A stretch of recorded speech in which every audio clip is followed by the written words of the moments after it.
वचन की ओर जाएंगे और सुनेंगे और थोड़ा देखेंगे, सीखेंगे बीते दिनों में। तो प्रभु एक वचन मुझे सिखाया, मैं उसी वचन को आपके सामने बांटना चाहूँगा। मत्ती रचित सुसमाचार उसका 21 अध्याय और उसका 18 पद पढ़िए।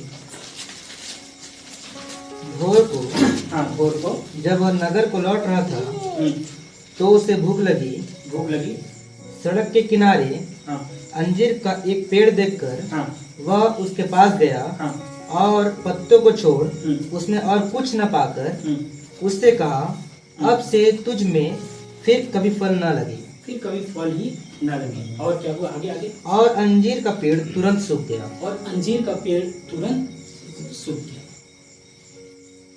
बैतनिया में यीशु मसीह जब वो नगर की ओर वापस जा रहे हैं ना, तो उसे रास्ते में भूख लगा। जब उन्हें भूख लगी तो एक पेड़ ने उनका ध्यान आकर्षित किया। वो कौन सा पेड़ है? अंजीर का पेड़। उसको देख करके वो उधर मुड़े चले गए और देख करके क्या कहते हैं, मुझे फल दे, इसमें कुछ फल मिल जाए करके उस पेड़ के पास गए और उसके पेड़ से कुछ फल खाने की इच्छा उन्होंने किया। लेकिन जाकर के पास देखे तो क्या दिखता है, उसमें केवल पत्ते ही पत्ते हैं, फल लगा नहीं। तो यीशु ने क्या कहा उसे, हमने पढ़ा अभी कि आज के बाद तुझमें कभी भी फल न लगे। और अंजीर का पेड़ तुरंत सूख गया। अब उस पेड़ में ये काबिलियत नहीं रह गई कि वो फिर से फल दे सके। उस पेड़ ने अपनी काबिलियत खो दिया। पेड़ में जो फल लगने चाहिए वो खत्म। पेड़ में पाए जाने वाला जाइलम फाइलम दोनों अपना काम नहीं कर रहे हैं। ना जमीन के अंदर से ऊपर पोषक तत्व पहुंचा रहे हैं, पानी या पोषक तत्व या मिनरल्स जमीन से ऊपर नहीं दे रहे हैं, तो प्रकाश संश्लेषण की क्रिया के लिए भी उसका जाइलम फाइलम क्या हो गया, बंद हो गया, काम करना बंद। अंततः पेड़ क्या हो गया, सूख गया। ये क्या चीज को दिखाता है? क्या पेड़ में पत्ते नहीं लगने चाहिए क्या? पत्ता बिना पेड़ क्या मतलब? कौन सा पेड़ है? कैक्टस का। कैक्टस का तो पत्ता ही है कि तना है, पता नहीं, समझ नहीं आता, उसको बस कांटे काटे हैं। ठीक, कौन सा पेड़ होना चाहिए? पेड़ की शोभा क्या है? पत्ते। लेकिन उसको और ज्यादा खूबसूरत क्या चीज बना देता है? उसका फल। लेकिन यीशु को तो उसका तारीफ करना चाहिए ना, अच्छी बात है, अच्छा ताजा है, हरा भरा पत्ते हैं, अच्छी है, प्यारा, बहुत अच्छा है, ऐसे करना चाहिए। तो उसने तो ऐसा कुछ नहीं किया, बल्कि उसको कहता है तुझमें फल नहीं है, अब तू क्या कर, सूख जा। और वो सूख गया। क्यों? इसके पीछे कारण है। ये जो अंजीर का पेड़ है ना, अंजीर का पेड़ जून महीने के लास्ट में इसका फल को तोड़ा जाता है, अगस्त में, और ये विंटर सीजन जो है, ग्रीष्म ऋतु में, इसमें फल लगते हैं। ठीक, अंजीर के पेड़ में। और इसका एक खासियत है, इस अंजीर के पेड़ में पत्ते से पहले फल लगता है। पत्ते बाद में आएंगे, सबसे पहले फल दिखाई देता है। तो यीशु जब उस पेड़ की ओर गया तो उसकी इच्छा क्या थी कि यदि उसमें पत्ते दिख रहे हैं, इसका मतलब फल भी होगा। चौड़ा चौड़ा पत्ते हैं, ढक गया होगा। जब पत्ते अच्छे हुए हैं, जबकि उस पेड़ की खासियत क्या है, सबसे पहले क्या निकलेगा, फल दिखाई देगा, इसके बाद में पत्ते दिखाई देते हैं। तो यीशु तो यही सोच के गया ना, जब पत्ते दिख रहे हैं इसका मतलब फल भी लगा होगा। लेकिन जाकर के पास में क्या देखता है, फल है ही नहीं। मेरे प्रियो, एक बात सुनिए, ये हमें किस सच्चाई को दिखाता है पता है? किस सच्चाई को दिखाता है? हमारे जीवन में पत्ते 2-3 चीज को दिखाते हैं बाइबल के अंदर। पत्ता प्रोस्पेरिटी, संपन्नता को दिखाता है। यदि हम लोग बाइबल के वचन में पढ़ेंगे तो हम लोग को मिलेगा यहेजकेल नबी की पुस्तक 47:12 में, ठीक है, और प्रकाशित वाक्य 22:2 में, ठीक, यहाँ पर एक आशीष है ये पत्ता। भजन संहिता 1:3, आशीष है ये पत्ता। पेड़ों में लगने वाला पत्ता क्या है? आशीष है। हरा भरा दिखने वाला चीज क्या है? आशीष को दिखाता है, ठीक है, आशीष को दिखाता है। लेकिन यही पत्ता और क्या चीज दिखाता है? मैं ये कौन सा पेड़ है? अंजीर का पेड़, जिसमें फल नहीं है, बस पत्ते हैं। तो इसको प्रभु यदि अच्छा रहता, पत्ता से खुश हो जाता प्रभु, तो उसको कभी भी बोलता नहीं कि सूख जा। तो इसका पत्ता क्या है? मतलब इसका पत्ता क्या है? जरा पढ़िए, तो एक वचन पढ़िए, फिर मैं आगे इसके हम लोग आगे जाएंगे। जरा पढ़िए यशायाह नबी की पुस्तक, उसका 64 का 6। हम तो सत्य सब अशुद्ध मनुष्य के से है, और हमारे धर्म के काम सब के सब मैले चिथड़ों के समान है। मैले चिथड़े के समान है हमारे सारे धर्म के काम। आगे आगे आगे। हम सब के सब पत्ते के समान मुरझा जाते हैं, और हमारे अधर्म के कामों ने हमें वायु के समान उड़ा दिया है। देख रहे हैं, हमारे जितने भी धर्म के काम हो क्या है? मैले चिथड़े के समान है। वो कैसा है? मुरझाया हुआ पत्ता। क्या है? और वो जब वायु चलेगी, हवा चलेगी, हवा बहेगी, वो पत्ते क्या होंगे? उड़कर गायब। इसका मतलब क्या पता है? इस पेड़ में जो पत्ता लगा है, वो पत्ता कौन सा मालूम? अपने आप को सामने आकर के तुम बहुत बड़ा धर्मी हूं, ये दिखाने वाला पत्ता है। ये पेड़ कोई और चीज नहीं। बाइबल के अंदर पेड़ विश्वासी को दिखाता है। तो ये विश्वासी के अंदर प्रभु क्या चीज को खोज रहा था? फल को खोज रहा था। लेकिन वो क्या दिखा रहा है? मैं तो अच्छा धर्म कर्म करने वाला व्यक्ति हूँ, मेरा पत्ता ही से तू क्या हो जा? खुश हो जा। मेरी संपन्नता से तू क्या हो जा? खुश हो जा। मेरे अच्छे अच्छे चीजों से तू क्या हो जा? खुश हो जा। मेरे प्रियो, प्रभु को उससे मतलब नहीं है। प्रभु यीशु मसीह किससे मतलब है मालूम? यदि हम विश्वासी रूपी पेड़ हैं, तो हमारे जीवन में कुछ फल भी दिखने चाहिए। वो पत्तों से खुश नहीं होता। ये पत्ता क्या है? पत्ता हम अपने आप को जानबूझकर दिखाएंगे, लो हम पत्ता हैं। 2-4 पत्तों से मिलाऊं क्या आपको? एक पत्ता जो हमें मिलेगा प्रेरितों के काम में, ठीक, मेरे ख्याल से 5 अध्याय। हाँ पढ़िए, एक आध पत्तों को हम लोग देख लेते हैं जरा, तब समझ में आएगा अच्छे से ना। हाँ 5 अध्याय, एक पत्ता है यहाँ पर। हाँ पढ़िएगा, उसका निकाल लिए।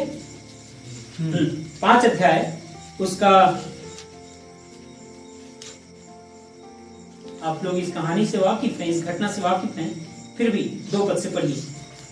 और उसके दाम में से कुछ रख छोड़ा, और यह बात उसकी पत्नी भी जानती थी। और उसका एक भाग लाकर प्रेरितों के पांव के आगे रख दिया। ये कौन है? ये कौन है? इसलिए बोलो जानते हैं ना, इससे पूछो ये कौन है? हनन्याह और सफीरा, दोनों पति पत्नी हैं। ऊपर से घटना घटते आ रही कि सब कोई अपना अपना जो संपत्ति है उसमें से बेच करके प्रभु की सेवकाई को बढ़ाने के लिए, यहोवा परमेश्वर के नाम को, परमेश्वर पिता के सुसमाचार को पहुंचाने के लिए फैले कैसे, इस बात में आर्थिक सहायता करने के लिए सब कोई ला करके वहां प्रेरितों के पास अपना बेचा हुआ चीज में से, संपत्तियों में से बेचे हुए धन को ला करके रख गए। हनन्याह और सफीरा ने भी देखा कि कलीसिया के ऊपर नाम लिया जा रहा है।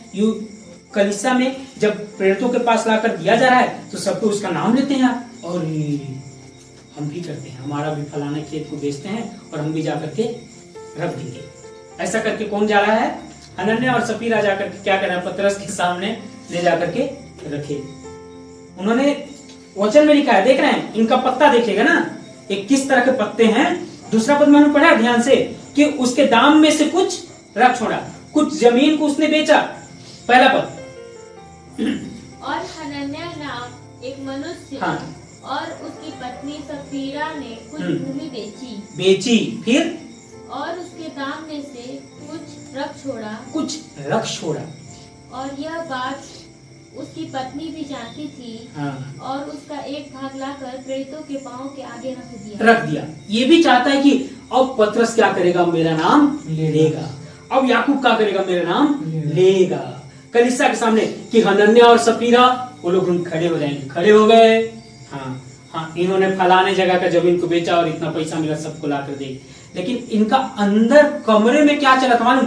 जब पैसा देखे, सुनना सफीरा, एक काम करते हैं, इतना पैसा को अलग रख दें, इतना पर जाकर हम भेंट दे देंगे प्रभु के राज्य में। उनको क्या पता चलेगा? थोड़ी ना देखें, हमारा गुप्त काम को ये लोग थोड़ी जानते हैं। वो लोग ला करके रख दिए प्रेरितों के पास। अब ला करके रखे, वो लोग अंदर कमरे में प्लान बनाए हैं अपना हरापन को दिखाने का, कि जब ऐसे लाएंगे तो बाकी सब कोई क्या करेंगे? तारीफ करेंगे। और बाप रे, इतना ज्यादा पैसा को लाकर प्रभु को दे दिए, अपना धन संपत्ति को अपना नहीं समझा बल्कि प्रभु के लिए दे दिया। अरे बाप रे, बहुत अच्छे हैं।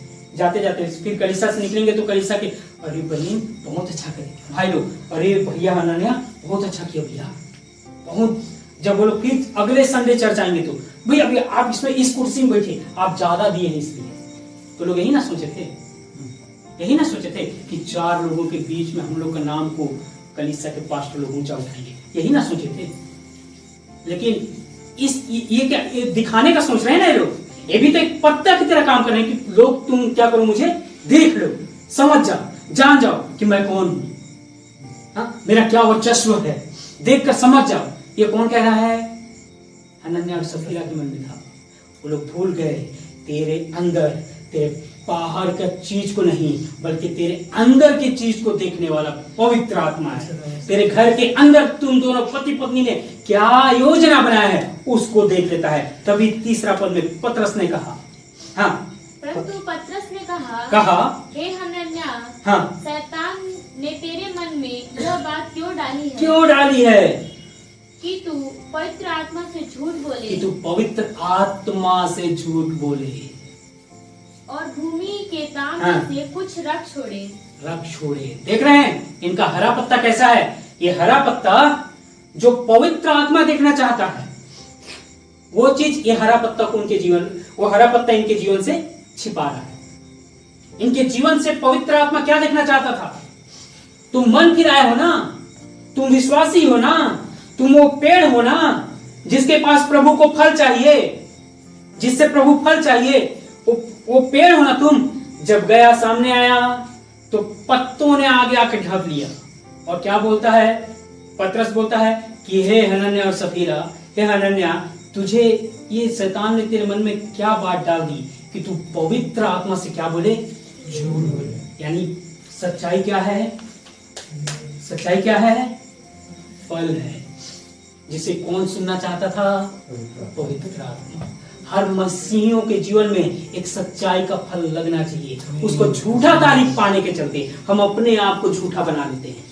हालेलुया। दूसरों के सामने बड़ा दिखने के चलते हम अपने आप को क्या बना लेते हैं? झूठा बना लेते हैं, झूठ बोलते हैं, ताकि झूठ बोलेंगे तो लोग हमारा क्या करेंगे? तारीफ करेंगे। करेंगे कि नहीं? करेंगे ना। हम ऐसा नहीं था, हम ऐसा था, तो लोग हमारा तारीफ करेंगे। अब से कलीसिया में जाएंगे तो बाप रे, हमारा उठना बैठना चाल एकदम खतरनाक रहेगा। हाँ, हम जमीन में बैठने वाले लोग नहीं, हमारे लिए अलग से कुर्सी लाओ। का है? हम लोग पहले से बोल देंगे, अरे भैया मैं फलाना दिन चर्च आ रहा हूँ ना, मैं इतना इतना दिया हूँ, मेरे लिए क्या करना? कुर्सी लगाना अलग से, वो भी उसमें डंडक का गद्दा बिछाना, ताकि जब प्रचारक प्रचार करे मैं आराम से सुनूं। का है? ज्यादा दिया हूँ ना। झूठा तारीफ पाने के चलते किया गया काम ये क्या है मेरे प्रियो? आपके जीवन का दिखने वाला केवल पत्ता मात्र है, जिसे प्रभु यीशु मसीह पसंद नहीं करते और कहते हैं सूख जा। ऐसा झूठा तारीफ पाने वाला व्यक्ति, तारीफ पाने की इच्छा रखने वाला व्यक्ति, प्रेषित कि लोग मेरी बढ़ाई करें, ऐसा तारीफ पाने वाला व्यक्ति, ऐसा बढ़ाई का चाह रखने वाला व्यक्ति कभी भी कलीसिया में फूल फल नहीं सकता। मैंने पिछले दिनों वचन में पढ़ाया था कलीसिया के अंदर, हर कोई अपनी नहीं बल्कि दूसरों की बढ़ाई की चिंता करे। दूसरों की बढ़ाई की चिंता करे, मेरा नहीं बल्कि दूसरे लोगों को कैसे मैं बढ़ाऊं या कैसे उनकी तारीफ के लिए मैं लेकर के चीजों को लाऊं, इस बात की चिंता करें। ये किसकी इच्छा होनी चाहिए? मसीहियों की। मेरे प्रियो, पत्ता लेकर के आगे मत बढ़िए, उससे आपको तो अच्छा लगेगा लेकिन सामने वाला को क्या चाहिए? फल। पहला पत्ता। दूसरा से मिले दूसरा से मिलते हैं। अब चूंकि जब मैं इतना बोल रहा हूं, तो प्रभु हमसे भी चाहता है कि नहीं? चाहते हैं ना? चाहते हैं तो क्या क्यों चाहता है?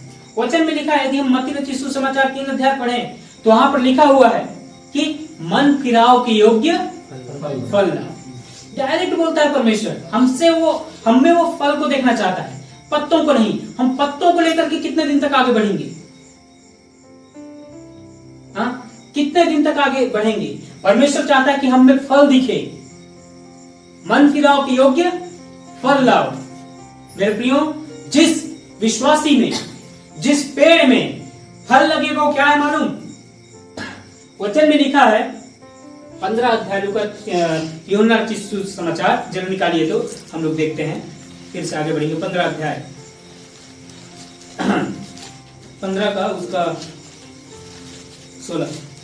तुमने मुझे नहीं चुना परंतु मैंने तुम्हें चुना है ओके। और तुम्हें नियुक्त किया कि तुम जाकर फल लाओ, कि तुम जाकर के फल लाओ और तुम्हारा फल बना रहे, और तुम्हारा फल कि तुम मेरे नाम से जो कुछ पिता से मांगो वह तुम्हें दे। हो गया। तुम्हारा फल क्या हो? बना रहे। यदि मन फिराए लोग हैं मेरे प्रिय, आप यदि मन फिराए हुए लोग हैं, पाप से मुड़कर प्रभु यीशु मसीह के रास्ता में चलने वाले लोग हैं, मन फिराए हुए हैं यानी कि, तो परमेश्वर की इच्छा क्या है कि मन फिराए हो, तो उस मन फिराए हुए जीवन को जैसा शोभा देता है वैसा फल तुम में लगना चाहिए। अब मन फिराए हुए लोग, पता है, अपने आप को अलग ही दर्जा में देखते हैं। वो लोग, कुछ लोग अपने आप में तारीफ पाने की इच्छा, अपने आप में लोग कलीसिया मुझे बड़ा कहें, लोग मुझे ज्यादा मान सम्मान दें, लोग मुझे ज्यादा समझें, इस तरह की इच्छा में धीरे धीरे वो बदल जाता है। पता है, इस तरह की इच्छा में परमेश्वर ने क्या कहा कि मन फिराए हो तो ऐसा फल लगे जो तुम्हारे उस मन फिराव को शोभा देती है। इसलिए लिखा है मन फिराव के योग्य फल लाओ। यानी कि मन फिराया हूं तो इस मन फिराए हुए जीवन में किस तरह का फल लगना चाहिए, किस तरह का बात अच्छा लगता है, वही चीज बात हमारे जीवन में होना चाहिए, दूसरा नहीं, दूसरी तरफ आना भी नहीं चाहिए। इसलिए प्रभु ने कहा जितने उसकी शिक्षा सुनने आते उनको कहा चौकस रहो, उन भरमाने वाली शिक्षाओं की ओर ना पढ़ो, झूठे शिक्षकों से सावधान रहो। क्यों? ये लोग उन्हीं बात को बताएंगे जो मन फिराव वाले जीवन को शोभा नहीं देता, और वही बात को हम सीखेंगे। कई लोग, पता है मेरे, मैं बीते दिनों एक जन से मैं बात कर रहा था, उन्होंने मुझे कहा कि आज हमारे घर तरफ मेला लगा था, तो एक विश्वासी बहन क्या बोलती है पता है, कि ये हम लोग बिना मसीह में फालतू हो गए, ये जितना दिन हम लोग का, हाँ, उपवास प्रार्थना चल रहा था उनके चर्च में और इधर मेला लगा था, तो बहन क्या बोली पता है आपको? बहन बोलती है ये उपवास प्रार्थना भी ना मेरे को उधर मेला जाने से रोक दिया,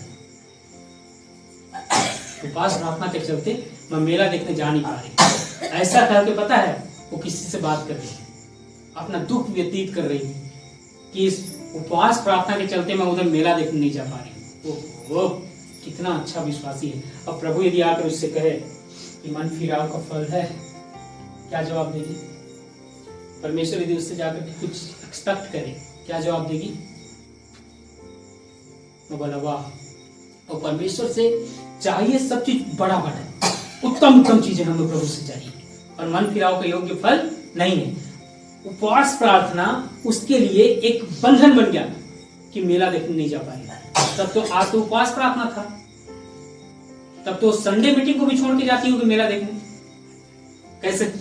आज तो उपवास प्रार्थना चल रहा है ना, इसलिए 3-4 दिन तक लगातार उपवास प्रार्थना चला, और जब उपवास प्रार्थना नहीं रहता होगा तो केवल संडे मीटिंग है और कॉटेज प्रेयर है, तब तो घूम के आती होगी एकदम।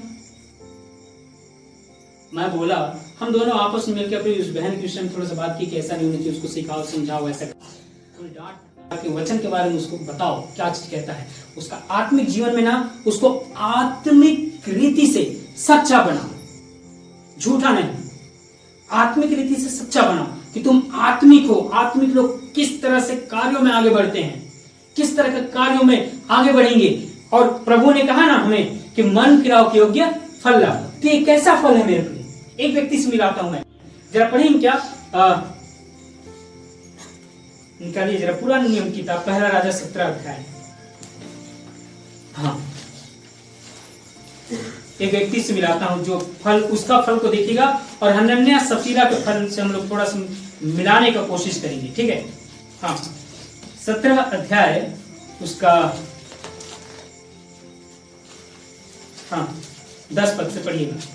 तो वह वहाँ से चल दिया और 7 पद को गया। हाँ, नगर के फाटक के पास पहुंचकर हाँ, उसने क्या देखा कि एक विधवा लकड़ी बीन रही है। हाँ, उसको बुलाकर उसने कहा किसी पात्र में मेरे पीने को थोड़ा पानी ले आ। जब वह लेने जा रही थी, हाँ, तो उसने उसे पुकार के कहा अपने हाथ में एक टुकड़ा रोटी भी मेरे पास लेती आ। एक कौन है मालूम किससे बोला जा रहा है? ये एलिया बोल रहा है कि तू पानी ले आना मेरे लिए पीने को, और जब तू पानी लेकर आते रहेगी तो मेरे लिए क्या ले आना, साथ में एक रोटी भी लेते आना, ठीक ना, एक टुकड़ा रोटी भी लेते आना। तो ये कौन औरत है मालूम? जब उसके पास एलिया गया, अब उसको भी क्या चाहिए? जैसे यीशु मसीह को नए नियम में अंजीर के पेड़ के पास फल चाहिए था, वैसे ही इसको, इस विधवा के पास से क्या चाहिए? फल चाहिए जो इसके भूख को मिटाए। वहां पर नए नियम में अंजीर का पेड़ का फल यीशु का भूख को मिटाता, तो यहाँ पर पुराने नियम में एलिया के भूख को मिटाने के लिए एक पेड़ है, जीता जागता पेड़। उस पेड़ का नाम क्या है? सारपत नगर की विधवा। उसका जवाब क्या है, जरा पढ़िए। उसने कहा, तेरे परमेश्वर यहोवा के जीवन की शपथ, मेरे पास एक भी रोटी नहीं है। ले, इसका पत्ता दिख ही नहीं रहा। ये कैसी है? पहले से ही मुरझाई हुई है, इसका पत्ता नहीं दिख रहा। इसकी आगे की इच्छा क्या है?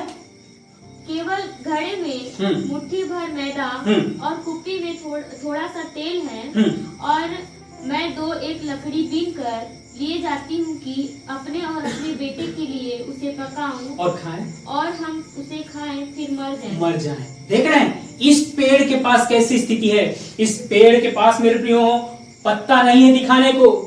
इस पेड़ के पास अपने आप को साबित करने के लिए कोई चीज नहीं है। इसके पास कुछ भी ऐसा चीज नहीं है। इसके पास इक्का दुक्का फल ही है, बस एक ही फल है जिसे दोनों माँ और बेटे खाएंगे और दोनों मरेंगे। लेकिन इस पेड़ के पास क्या है? फल है। हालेलुया। दिखावा नहीं है, ये दूसरों से दिखावा नहीं चाहती, ये दूसरों से अपने लिए तारीफ नहीं चाहती, लेकिन जो यीशु चाह रहा है जो भविष्यवक्ता चाह रहा है, जो एलिया इससे चाह रहा है, वो चीज इसके पास है। वो क्या चीज है? एलिया मांगा रोटी, ये ला करके उसको दी। ये किस तरह का पेड़ है बताइए? ये मन फिराया हुआ पेड़ है, ये यीशु का पेट भरने वाला पेड़ है, ये एलिया का पेट भरने वाला पेड़ है। मेरे प्रियो, आपके पास भले कुछ रहे ना रहे दिखाने के लिए दूसरों को, भले दूसरों को बैठाने के लिए सोफा सेट ना रहे, लेकिन जब प्रभु यीशु मसीह आए, कहे इस घर में ही मैं टिकूंगा। हालेलुया। दूसरों घर में मेरे प्रियो वचन में लिखा है, जिस घर के अंदर लड़ाई झगड़ा है, उस घर में यदि बड़ा सा अच्छा से अच्छा मीट वाला पकवान बना दे, काट दे, पला हुआ चीज को काट के मीट बना दे, फिर भी उस घर का खाना, और जिस गरीब के यहाँ लकड़ा भी बने, पत्ता भी बने, उसका खाने में अंतर रहेगा। वचन में लिखा है ऐसा, नीति वचन में लिखा है। बड़े घर में, भाई बड़ा घर है तभी तो कुछ अच्छा पकवान बनाने की व्यवस्था है, लेकिन उस घर में यदि लड़ाई झगड़ा है तो वो खाना भी हमारे शरीर को ठीक नहीं लगेगा। लेकिन जिस घर में कुछ भी नहीं है, लेकिन यदि वहां पर प्रेम है, तो वहां पर क्या है? आप उसको नमक भी चढ़ाएंगे ना, नमक भात भी देंगे, तो उसका उस घर में अच्छे से वो खा कर जाएगा। हालेलुया। मेरे प्रियो, मैं कहना क्या चाह रहा हूँ, जीवन के अंदर दिखावा वाला चीज नहीं, बल्कि ऐसा चीज रखो जिससे और लोग खुश हो जाते हैं। Praise Lord. ये सारपत नगर की विधवा, जिसके पास था कुछ नहीं, लेकिन जो मांग दिया, एलिया तुझे देने के लिए मेरे पास है। आमीन। हालेलुया। मैं दिखावा नहीं कर रही, मेरे पास है तुझे देने के लिए। हालेलुया। भले मेरे पास नहीं है, मैं तुझे ला करके दे दूंगी, तू खा लेना, तेरा पेट भर जाएगा। भले मैं मर जाऊं, भले मेरा बेटा मर जाए, लेकिन तेरा पेट को भर के रहूंगी। हालेलुया। मेरे प्रियो, ये विश्वासियों का मन फिराया हुआ विश्वासी का ये फल है। Praise the lord. हालेलुया। वो सबसे पहले क्या चीज देखेगा मालूम? कि हालेलुया, दूसरों का इससे भला हो। हालेलुया। मेरे प्रियो, हम यदि मन फिराए हैं ना, तो प्रभु इसी तरह का फल का उम्मीद रखता है। क्या चीज को मांगेगे प्रभु? आप क्या खिलाएंगे? आप क्या खिलाऊंगा मैं? वचन में लिखा है, यदि मुझे भूख लगता तो मैं तुझसे कहता आकर कि क्या ये सारा चीजों को तो मैंने बनाया है, मैं उनसे ही मांग लेता और खा लेता। सब चीज को मैंने बनाया है, जिसके ऊपर मेरा हक है ना, मैं ले लेता तुरंत, किसी से पूछता भी नहीं। क्या मांगेंगे मेरे प्रभु? क्या चीज देंगे? लेकिन फिर भी प्रभु कुछ चीज खोज रहा है आप में और मुझ में। विश्वासी है ना? कुछ चीज खोज रहा है प्रभु आप में और मुझ में। हालेलुया। यदि सीजन में ये जून का महीना गुजर गया, अगस्त का गुजर गया, ग्रीष्म ऋतु भी आ रहा है, तो उसमें पत्ते लगे हैं तो फल भी तो दिखना चाहिए। अंजीर का पेड़ ऐसा करके कौन देख रहा है? यीशु। इसलिए उससे गुस्सा आया मेरे को और बोला तू आज के बाद तुझमें फल नहीं लगना चाहिए। मेरे प्रियो, सुन लीजिए एक बात, अच्छे से सुन लीजिए। आप और मैं प्रभु यीशु मसीह के सामने आए हैं, कभी भी दूसरों के सामने अपने आप को ऊंचा उठाने की कोशिश ना करें। प्रभु क्या चीज देखता है मालूम? फल। यदि फल लगे रहेगा ना, हर कोई आपको देखेगा। फल लगे रहेगा, हर कोई आपको देखेगा। हालेलुया। इस विधवा औरत के पास कुछ था नहीं, पत्ते थे नहीं दिखाने लायक, लेकिन फिर भी एलिया को प्रभु किसके पास भेज दिया? उसी के पास। जा, तेरा पेट का इलाज उसी के पास रखा हुआ है, उसके पास है कुछ ना कुछ देने के लिए। हालेलुया। मेरे प्रियो, हम बाहर से दिखावा करेंगे जरूर, लेकिन जब कोई जरूरत का चीज हमसे मांग दे, कोई हमारे लिए प्रार्थना मांग दे, कोई हमारे लिए कह दे कि प्रभु से आप प्रार्थना करिए कि मैं ठीक हो जाऊं, मैं चंगा हो जाऊं, मैं बढ़िया हो जाऊं, मेरे जीवन से श्राप हट जाए, दुष्टात्मा हट जाए, तो हम लोग खुद ही प्रार्थना नहीं करते। हम अपने आप को दिखावा में इतना आगे बढ़ा दिए हैं कि हमारा प्रार्थना का जीवन खत्म। प्रार्थना करेंगे? प्रार्थना करेंगे? नहीं। मेरे प्रियो, इसलिए हमें फल लगना जरूरी है। क्या क्या फल होंगे? मेरा समय खत्म हो रहा है, मैं फल को ज्यादा बता नहीं पाऊंगा। क्या क्या फल होंगे जरा पढ़िए। एक अलग रीति से मैं फल को आपके सामने रखना चाहूंगा। मन फिराव के योग्य फल। ठीक है, मन फिराए हैं तो उसके अनुसार कुछ फल लगना चाहिए। जरा पढ़िएगा क्या? प्रेरितों के काम 2 अध्याय। अलग रीति का बता रहा हूं, अलग रीति का। हाँ, 2 अध्याय उसका 38। पतरस ने उससे कहा, मन फिराओ। मन फिराओ। अब जब मन फिर गया, ठीक, लगभग 3000 लोगों के बीच में, अब जब उनका 3000 लोगों का मन फिर गया, ठीक, पाप से हटकर अपने पुराने जीवन से, पुराने चाल से, पुराने सोच विचार से, पुराने रीति बातों से, ठीक ना, जब उनका मन फिर कर परमेश्वर की तरफ हो गया, तो क्या क्या फल लगना चाहिए? क्या क्या होना चाहिए? और तुम में से हर एक अपने अपने पापों की क्षमा के लिए बपतिस्मा ले। ठीक है, पाप क्षमा हो गया है, तो अब क्या फर्ज बनता है कि जाकर के हम क्या करें? बपतिस्मा लें। आगे तो तुम पवित्र आत्मा का दान। इसके बाद पवित्र आत्मा का क्या पाना है? दान को पाना। ये फल है। मन फिराया होना, मन फिराया हुआ जीवन में क्या क्या शोभा देता है? बपतिस्मा, इसके बाद पवित्र आत्मा का पाना, फिर इसके बाद क्योंकि यह प्रतिज्ञा तुम और तुम्हारे संतानों और उन सब दूर दूर के लोगों के लिए भी है, हाँ, जिनको प्रभु हमारा परमेश्वर अपने पास बुलाएगा। जिसको बुलाएगा। इसी तरह से जो आज मन फिराए हैं उनके लिए भी यही है, और जो आने वाले समय में मन फिरा रहे हैं उनके लिए भी है, जो फिराएंगे मन उनके लिए भी यही सब है। ठीक ना? फिर आगे आगे आगे 41, हाँ 40। उसने बहुत और बातों से भी गवाही दे देकर समझाया कि हाँ, अपने आप को इस टेढ़ी जाति से बचाओ। हाँ, मन फिराए हुए लोगों के अंदर क्या शोभा देती है? क्या शोभा देने वाला फल है? अपने आप को टेढ़ी जाति के लोगों से बचा कर दो। यानी इस तरह का टेढ़ी नहीं, इस तरह के टेढ़ी वाले नहीं। ठीक, वो लोग सीधा हैं, उनका विचार गलत है, उनका इच्छा है कि मैं तुम्हें भी गलत रास्ते में ले चलूं, उनका इच्छा है तुम अच्छा जा रहे हो, मेरे को अच्छा नहीं लग रहा है। वो लोग ग्रुप बना करके, आप पहले नशा करते थे तो कोई कुछ नहीं कहता था, आप पहले गाली देते थे कोई कुछ नहीं कहता था, आप पहले उल्टा सीधा लड़ाई झगड़ा, घर में जाकर लड़ाई झगड़ा करते थे, कोई कुछ नहीं कह रहा था। जब आप ठीक हो गए तो लोग ग्रुप बना करके आपके ऊपर धावा बोली, कि तुम ऐसा मत करो। अरे यार गजब हो गया। तब रोकेंगे। यही लोग हैं टिकड़ी जाते, जो आपको अच्छा नहीं, बुरे रास्ते में चल रहे हो तो और बुराई में ढकेलेंगे, अच्छाई में खींच कर लाना नहीं चाहते। ठीक, ऐसे लोगों से क्या करना है? दूर रहना है। आगे, अतः जिन्होंने उसका वचन ग्रहण किया, हाँ, वचन को मानना है। हाँ हाँ, आगे उन्होंने बपतिस्मा लिया। इसका हाँ 42 और वे प्रेरितों की शिक्षा पाने, मन फिराए लोगों को शोभा देती है। प्रेरितों से वो क्या करें? शिक्षा पाएं और संगति रखने, संगति को रखें। ये नहीं कि छोड़ दें, जैसा अभी मैंने एक बहन का गवाही दिया। हाँ, संगति उसके लिए बाधा है कि मेरा घुमाई फिराई को संगति ना रोक दिया है, ऐसा ना रहे। आगे, और रोटी तोड़ने, हाँ, और प्रार्थना करने में लवलीन रहे। हाँ, ये फल है किसका?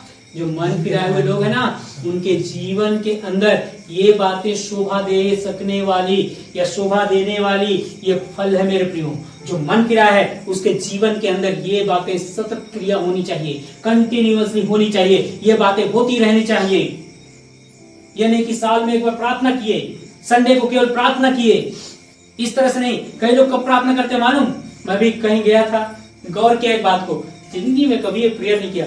आइए हम, ठीक है, हम लोग जा रहे हैं ना, तो प्रार्थना नहीं कर देंगे, तो आइए अब विदाई का प्रार्थना हम लोग करने वाले हैं। विदाई का प्रार्थना, बस वही एक प्रार्थना आता है, बाकी नहीं। दिन भर घर में थे, प्रार्थना नहीं, घर के अंदर घुसे, प्रार्थना नहीं। अब जाने वाले हैं तो अच्छा प्रार्थना नहीं कर देंगे, विदाई की प्रार्थना वाले हैं, बाकी प्रार्थना नहीं। मेरे प्रियो, मन फिराए हुए व्यक्ति के अंदर ये बातें शोभा देती है। प्रार्थना करेगा वो, वचन पढ़ेगा वो, मन फिरा है तो बपतिस्मा लेकर के पवित्र आत्मा पाकर प्रभु के सामने वचनों को सीखेगा, प्रेरितों से शिक्षा पाएगा, वचनों को सीखेगा।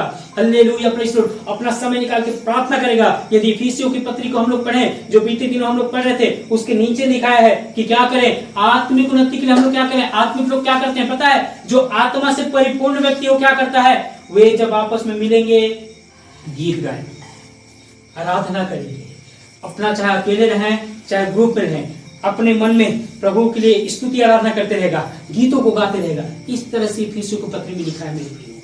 हालेलुया। मैं कहना क्या चाह रहा हूं मेरे प्रियो, झूठा पत्ता यदि जीवन में रहेगा, वो पत्ता लेकर के हम आगे जाएंगे, दिखाएंगे लोगों को, और उस पत्ता को देख करके कुछ नहीं मिलेगा। वचन में क्या लिखा है? वो पत्ते जब हवा चलेगा वो उड़ जाएंगे। दूसरों को हम अच्छे दिख रहे हैं, हरा भरा, लेकिन प्रभु को कैसे दिख रहा है? तुम्हारे ये सब मैले चिथड़े कपड़े के समान है। तुम्हारे ये सब काम कैसे हैं? मुरझाए हुआ पत्ते के समान। अपने आप को जबरदस्ती के धार्मिकता दिखाने वाले लोग, ये क्या है? मुरझाए हुए पत्ते हो। एक व्यक्ति आया, धनवान व्यक्ति, यीशु के सामने बोलता है, प्रभु मैं बहुत दान देता हूं, तो क्या मैं बहुत अच्छा हूं, स्वर्ग राज्य में जाऊंगा? यीशु ने क्या कहा? अब धनवान है भाई, अपने साथ अकेले आया होगा क्या वो?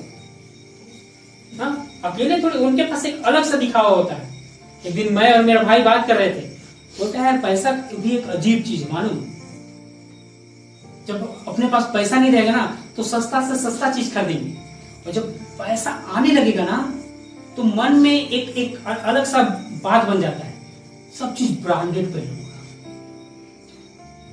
सब चीज ब्रांडेड रहना चाहिए। छोटा मोटा जूता नहीं पहनते हैं, 300 का बाजार वाला नहीं पहनेंगे, 12 हजार का, 1200 का पहने, एकदम चमड़े का जूता रहना चाहिए, एकदम मोटा शर्ट रहना चाहिए, मोटा पैंट रहना चाहिए, एकदम सब महंगा होना चाहिए। ये पैसा आने के बाद लोगों का ऐसा सोच हो जाता है। तो जो धनी व्यक्ति यीशु के पास गया था, उसका क्या हाल रहा होगा जरा सोचिए, कैसे गया होगा अपने आप को। अब इस तरह से घूम रहा है यीशु मसीह, राज्य में जाकर के लोगों, नगर जाकर वचन सुना रहा है। उसके सामने कैसे बन के गया होगा ये धनवान व्यक्ति? बोलता है अब गुरु है ना भाई, जाना पड़ेगा, जाकर के कैसे आया होगा जरा सोच लीजिए, उसका अंदाजा लगा लीजिए ना। प्रभु मेरे पास बहुत पैसा है, मैं धनवान हूँ, दान देता हूँ, ये सब करता हूँ, तो क्या मैं स्वर्ग राज्य जाऊंगा? प्रभु ने क्या कहा? अपने पत्तों को सबसे पहले झाड़ दे, अपने पत्तों को झाड़, इसके बाद तू क्या कर? झड़े हुए पत्तों के द्वारा उन लोगों की सेवा कर, तब तू जाएगा कहां? स्वर्ग राज्य में। पत्तों के भरोसे नहीं, बल्कि क्या कर? वो झड़ा कर, पत्तों को झाड़कर अब क्या कर, तेरे अंदर सेवा भाव जगे। ये सब फल है मेरे प्रियो, फल है। 2 प्रकार का फल है विश्वासियों के अंदर। 2 प्रकार का फल लगेगा, एक आत्मिक फल, एक भौतिक फल। ठीक, आत्मिक फल भी 2 प्रकार के हैं, एक व्यवहार के लिए है, एक आत्मिक के लिए, आत्मिकता के लिए है। वो आत्मिक फल क्या है, व्यवहार में भी दिखेगा, और एक फल जो दूसरों के लिए दिखेगा, ठीक ना, जिसको मैं महसूस करूंगा, जिससे दूसरों को लाभ पहुंचेगी।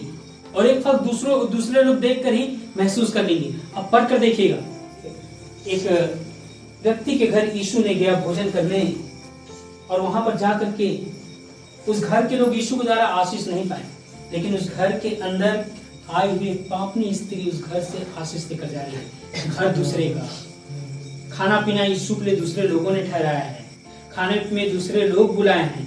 आशीष कौन पा रहा है, वो फरीसी नहीं, जिसका घर है वो नहीं, बल्कि कौन, एक पापनी स्त्री जो उस घर में आ गई है। हालेलुया मेरे प्रिय, प्रभु यीशु मसीह केवल फल देखता है।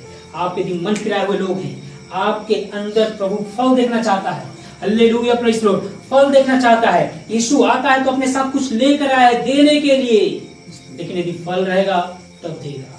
जब सारपत नगर की विधवा के पास गया, उसने फल उसको दिया खाने के लिए, तो वचन में लिखा है, एलिया ने भी कहा, जा तेरा कुप्पी में से तेल और न मटके में से मैदा कटेगा, भले अकाल आ करके चला जाए, ये मटके का तेल, कुप्पी का तेल और मटके का आटा कभी कम नहीं है। ये यीशु दिया उसे। Hallelujah praise the Lord. आज के दिन मेरे प्रियो, हमारे अंदर कभी यदि पत्ता झड़ जाए, हम यीशु के चाहने लायक, यीशु को जैसा चाहता है वैसा फल अपने जीवन से भी देते हैं। सच्चाई का फल, हालेलुया, प्रेम का फल, हालेलुया प्रेज़ द लॉर्ड, अच्छा स्वभाव का फल, अच्छी बातों का फल, हालेलुया, दूसरों के लिए सेवा करने का फल, दूसरों को चिंता करने का फल, दूसरों के लिए प्रार्थना करने का फल, अपने जीवन में हालेलुया आत्मिक रीति से प्रार्थना करके, वचन पढ़ के, हालेलुया संगति रख करके, सच्चाई के साथ आगे बढ़ते रहने का फल यदि मेरे जीवन में है, यीशु के पास भी कुछ है जो आपको मुझे है।